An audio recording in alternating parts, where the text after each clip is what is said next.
Welcome to another edition of Feature House Friday. We are here in the Vineyard studio getting ready for a hurricane that should be arriving on Sunday. So batten down the hatches, all of you on the East Coast, and hopefully you will all be safe and not have any issues. We're a little concerned about it here, but we'll see what happens.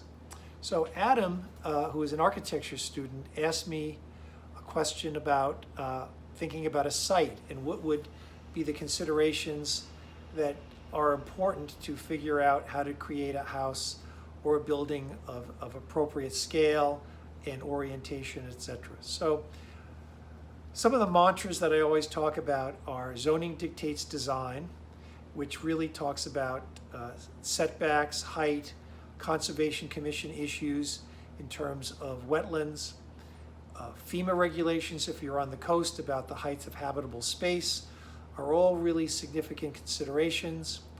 Also, calculating average mean grade of a site is really important as you think about some areas of the country that have very limited height allowances for buildings. Here on the island in Chilmark, height restriction is 18 feet of average mean grade.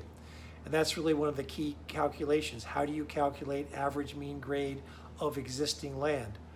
Oftentimes, some of the more successful projects we've done, we've actually nestled a house into the land and being able to achieve some extra floors or height and still work with the underlying zoning.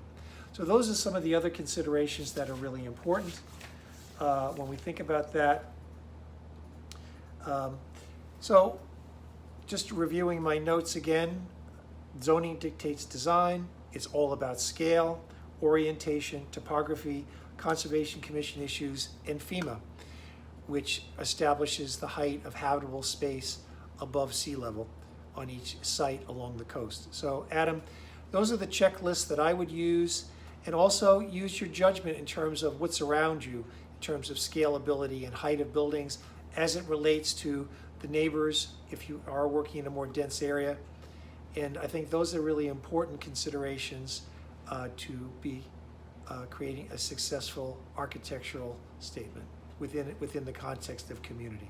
Thank you so much for the question. And thank you all for being part of Feature House Friday. I enjoy it quite a lot. And as I said, starting to think about getting the boat out of the water. Thanks again.